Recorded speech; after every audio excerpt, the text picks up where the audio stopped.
Disproportionation reaction, disproportionation reaction, ये एक तरीके की स्पेशल काइंड ऑफ रेडॉक्स है। This is special kind of redox reaction, special kind of redox reaction.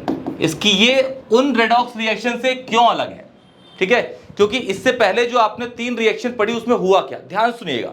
उसमें हुआ ये कि एक रिएक्शन के अंदर एक्स एलिमेंट, कोई भी एक्स एलिमेंट है, वो इलेक्ट्रॉन गेन कर रहा है, तो वाई एलिमेंट इलेक्ट्रॉन लूज कर रहा है। ऐसे ही हुआ, मतलब एक एलिमेंट इलेक्ट्रॉन लूज कर रहा था तो दूसरा एलिमेंट इलेक्ट्रॉन को गेन कर रहा है, क्लियर है। लेकिन इसके अंदर रेडॉक्स रिएक्शन में disproportionation special kind of redox इसलिए है क्योंकि एक ऐसी रिएक्शन है ये जिसमें एक ही एलिमेंट का रिडक्शन होता है और साइमल्टेनियसली एक साथ उसी एलिमेंट का यहां पे ऑक्सीडेशन होगा, इसीलिए इसको हम डिसप्रपोर्शनेशन रिएक्शन कहते हैं। तो लिख लीजिए, इन दिस रिएक्शन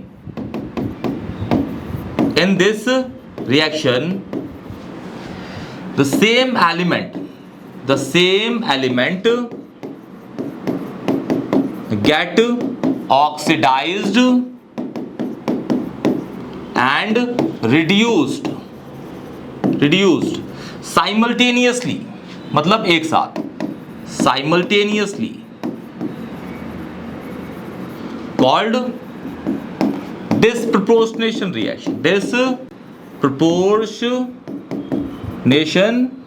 reaction। इसको हम बोलते हैं डिसप्रपोर्शनेशन।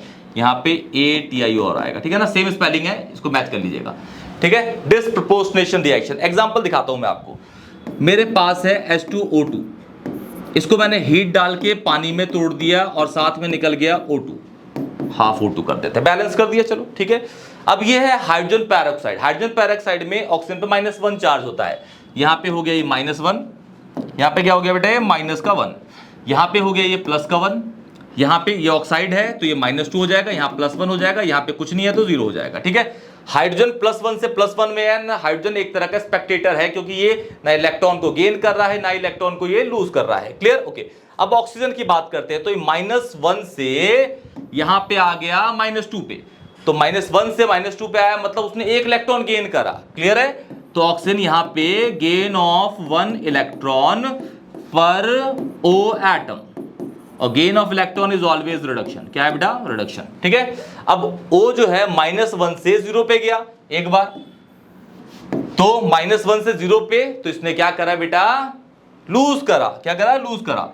तो माइनस, जैसे O पे -1 है तो O पे 9 इलेक्ट्रॉन हो गए, O पे 0 चार्ज है तो उस पे 8 ही है, तो 9 से 8 पे 1 इलेक्ट्रॉन का लॉस है, तो यहां लिख दीजिए लॉस ऑफ 1 इलेक्ट्रॉन पर O एटम, ठीक है। और जहां भी इलेक्ट्रॉन का लॉस होता है वो क्या होगी, ऑक्सीडेशन रिएक्शन, क्या होगा ये, ऑक्सीडेशन रिएक्शन। इसमें ये अगर चेक करेंगे तो ये वाला ऑक्सीजन एक बार रिडक्शन कर रहा है, यही वाला ऑक्सीजन एक बार ऑक्सीडेशन कर रहा है, इसलिए ये एक तरह की डिसप्रपोर्शनेशन रिएक्शन। एक एग्जांपल बता रहा हूं मैं आपको, बताइएगा इसमें कि डिसप्रपोर्शनेशन का ही एग्जांपल होगा। आप मुझे बताइएगा कि इसमें कौन सा ऐसा एलिमेंट है जो रिडक्शन भी और ऑक्सीडेशन भी एक साथ कर रहा है, ठीक है। Reaction is P4 plus OH का नेगेटिव कन्वर्टिंग इनटू H2PO2 का नेगेटिव प्लस PH3, ये एक रिएक्शन है, ठीक है। और ये NCERT की रिएक्शन में बैलेंसिंग में भी है, क्वेश्चन में भी है, मेरे ख्याल से 18 नंबर एक्सरसाइज क्वेश्चन है ये, ठीक है, 18 या 19 होगा, चेक कर लीजिएगा, ठीक है। उसमें ना ये वाली चीज आपको गलत लिखी हुई है, वहां पे आपको मिलेगा H2PO2 नेगेटिव होगा, ठीक है, लेकिन नहीं, वो रियलिटी में मिस्टेक है, H2PO2 नेगेटिव है, क्लियर बेटा। तो ये आपकी टाइप्स ऑफ रेडॉक्स रिएक्शन होगी कंप्लीट। कोई भी डाउट होगा तो प्लीज मुझे कमेंट सेक्शन में बताइएगा। आप लोगों के लिए मेरे चैनल पे हर चीज, चाहे वो प्रोजेक्ट हो, चाहे वो नोट्स हो, सब कुछ चैप्टर 1 चैप्टर 2 सारी वीडियोस डाल रखी हैं बहुत इजी तरीके से। अगर आपको लिंक ना मिले तो जाके आप प्लेलिस्ट में चेक कर लीजिए, फिर भी ना मिले तो आप मुझे कमेंट सेक्शन बताइएगा, मैं आपको वो लिंक प्रोवाइड कर दूंगा, क्लियर बेटा। वीडियो को जरूर सब्सक्राइब करिए, वीडियो अगर अच्छी लगी दोस्तों को शेयर करिएगा बेटा। तब तक के लिए टेक केयर।